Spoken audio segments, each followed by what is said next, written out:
सीता समझ गई कि उर्मिला आई है और संकोच में अपने पति से मिल भी नहीं रही है, और लक्ष्मण इतना संकोची है कि मिलेगा भी नहीं उर्मिला से। तो भाभी ने बुला के कहा कि बेटा इधर आओ। लक्ष्मण ने कहा जी भाभी, वो मेरी कुटिया में बेटा फूलों की डाली रखी है, वो जरा डाली उठा लाओ, माला बनानी है देवताओं के लिए। उनको पता है कि उनकी कुटिया में उर्मिला बैठी है, उन्हें लगा इस बहाने ही दोनों थोड़ा मिल लेंगे।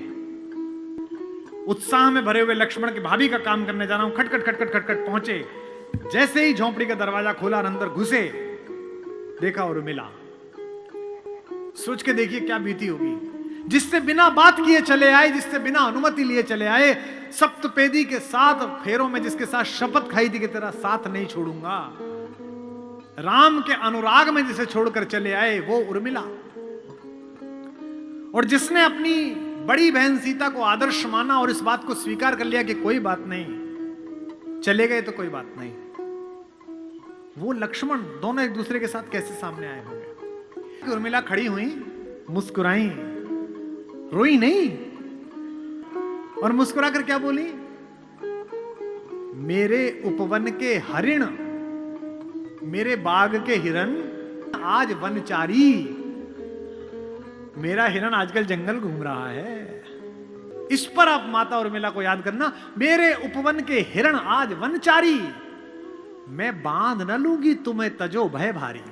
छोड़ो, डरो मत, मैं बांधूंगी।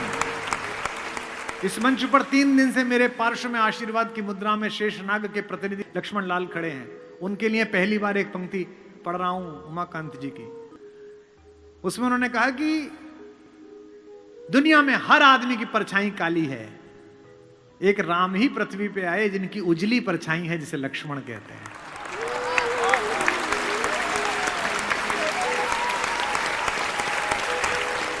ये राम की उजली परछाई है। बाबा ने अच्छी बात लिखी है, 12 से निज हितपति जानी, लक्ष्मण राम चरण रति मानी। मेरा एक बड़ा प्रिय कवि है, बच्चा वो लखीमपुर से आगे एक गांव में रहता है, ज्ञान नाम है उसका, ज्ञान प्रकाश आकुल। ज्ञान ने छंद भेजा, रात सुनिएगा।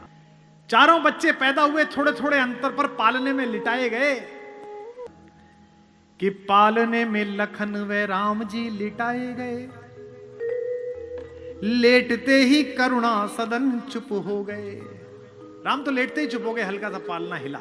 वशिष्ठ खड़े हैं, दशरथ खड़े हैं, माएं खड़ी हैं, मंगल स्वस्ति चल रहा है। दृश्य सोचिए कैसा है कि पालने में लखन व राम जी लिटाए गए, लेटते ही करुणा सदन चुप हो गए, किंतु लक्ष्मण कुछ ऐसा तेज रोए उन्हें, रोता देख धरती गगन चुप हो गए। बहुत रोए।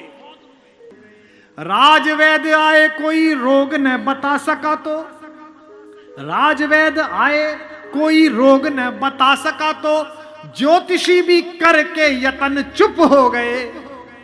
और लक्ष्मण कैसे चुप हुए रोते हुए, गुरु ने उठाया और लखन को राम के चरण में लिटाया तो लखन चुप हो गए।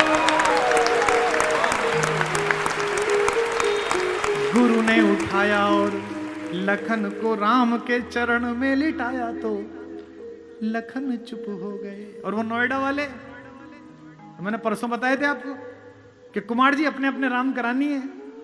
उनका क्या हो गया, और छोटे भाई से मुकदमा चल रहा था जमीन का, वो जीत गया। वाह, राम की कहानी सुनेंगे भाई पर मुकदमा करके। नैतिकता को कोई कुआं भी ना मिले जिसमें डूब के मर जाए। दूसरी मां हमारी को सुमित्रा। लक्ष्मण पूछने के लिए गए कि मां, मैं अयोध्या में रहूं या भैया जंगल जा रहे हैं उनके साथ चला जाऊं? तो मां ने क्या कहा, अयोध्या? कौन सी अयोध्या? जो पे राम सिया वन जाई। सुमित्रा जैसी मां, लक्ष्मण जैसा प्यारा सा बच्चा, कहती है बेटा, जो पे राम सिया वन जाई, अवध तुम्हार काम का चुनाई। अवध में तुम्हारा क्या काम है?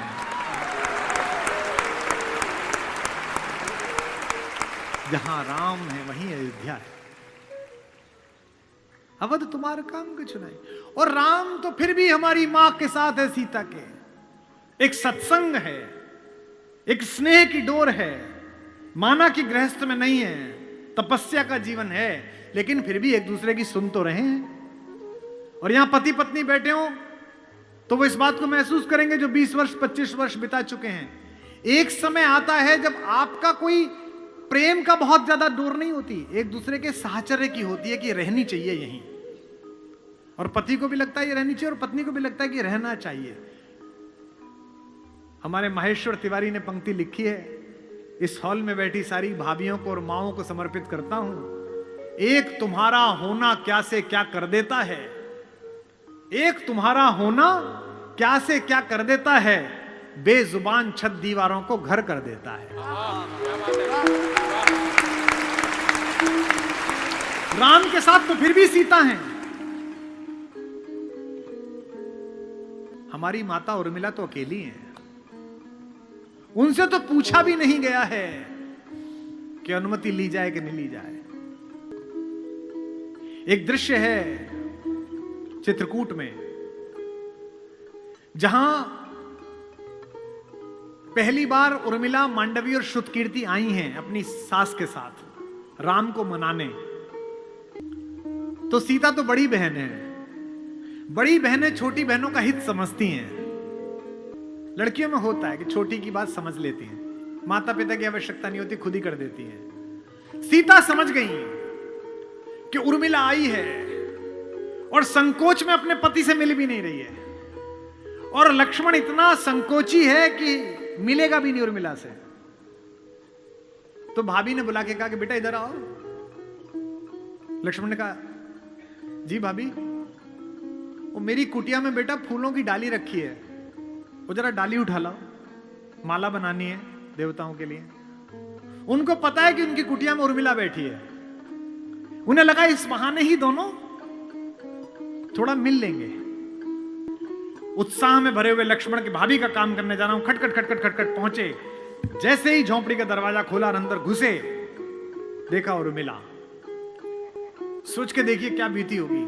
जिससे बिना बात किए चले आए, जिससे बिना अनुमति लिए चले आए, सप्तपेदी के 7 फेरों में जिसके साथ शपथ खाई थी कि तेरा साथ नहीं छोड़ूंगा, राम के अनुराग में जिसे छोड़कर चले आए, वो उर्मिला। और जिसने अपनी बड़ी बहन सीता को आदर्श माना और इस बात को स्वीकार कर लिया कि कोई बात नहीं, चले गए तो कोई बात नहीं, वो लक्ष्मण दोनों एक दूसरे के साथ कैसे सामने आए होंगे। उर्मिला खड़ी हुई, मुस्कुराई, रोई नहीं। उन्होंने ऐसा नहीं किया, वो खड़ी हुई और मुस्कुराई, और मुस्कुरा कर क्या बोली, मेरे उपवन के हरिण, मेरे बाग के हिरन। क्या बढ़िया बात कही है कलकत्ता वालों। मेरे बाग के हिरन, मेरे उपवन के हिरण आज वनचारी। मेरा हिरन आजकल जंगल घूम रहा है। और अगली पंक्ति क्या बोली, इस पर आप माता उर्मिला को याद करना, मेरे उपवन के हिरण आज वनचारी, मैं बांध न लूंगी तुम्हें तजो भय भारी। छोड़ो, डरो मत, बांधूंगी मैं तो देखने आई हूं कि मेरे उपवन में जो हिरन खेलता था वो जंगल में कैसा कूद रहा है। उनका मन बड़ा कर रही है। और लक्ष्मण ने भी कितनी अद्भुत बात कही। लक्ष्मण ने कहा कि तुम मेरी केवल पत्नी नहीं हो। इस पर भी लक्ष्मण को तारीफ देना, आशीर्वाद लेना उनसे कि हम उन्हें स्मरण कर रहे हैं। लक्ष्मण ने कहा कि भाभी की बहिना तुम केवल पत्नी नहीं हो, तुम जगत जननी भारतेश्वरी सीता की छोटी बहन हो। उनके योग्य वर हैं राम। त्रैलोक्य का स्वामी तो ऐसी ही पत्नी से साथ वर्ता, लेकिन मुझे पता नहीं कि मैं इतना योग्य हूं या नहीं हूं कि मैं जगत जननी की छोटी बहन का पति बन सकूं। मैं उस योग्य बनने के लिए इस जंगल में आया हूं आज, ताकि मैं तेरे योग्य बनूं।